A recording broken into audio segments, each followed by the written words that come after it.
نبی مکرم صلی اللہ علیہ وآلہ وسلم نے ارشاد فرمایا ان المؤمن اذا اذنب كانت نقطة سوداء فی قلبی، جب مومن بندہ، یہاں مومن بندے کی بات ہو رہی ہے، جب مومن بندہ کوئی گناہ کرتا ہے تو ایک سیاہ رنگ کا نقطہ اس کے دل پر لگ جاتا ہے، فَإِن تَابَ وَنَزَعَ وَاسْتَغْفَرَ سُقِلَ قَلْبُهُ، اگر وہ شخص اپنے گناہ کی توبہ کر لیتا ہے، اپنے گناہ کی معافی مانگ لیتا ہے، تو رب العالمین اس کے دل کو پالش کر دیتے ہیں، وہ نقطہ بالکل ختم ہو جاتا ہے۔ فَإِن زَادَ زَادَتْ،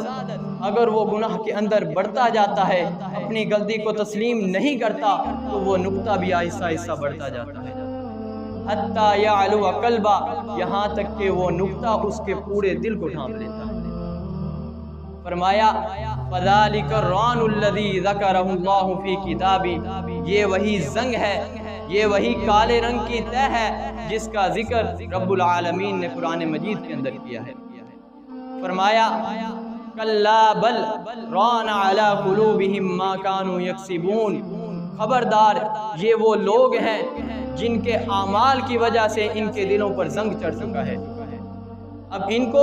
خیر اور ہدایت نہیں نصیب ہو سکتی۔ معلوم ہوا کہ جب یہ زنگ زیادہ ہو جاتا ہے تو انسان کا واپس پلٹ کر نیکی کے اعمال کرنا بڑا مشکل ہو جاتا ہے۔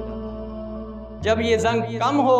تو انسان توبہ کے ساتھ آسانی کے ساتھ انسان نیک کام کر سکتا ہے۔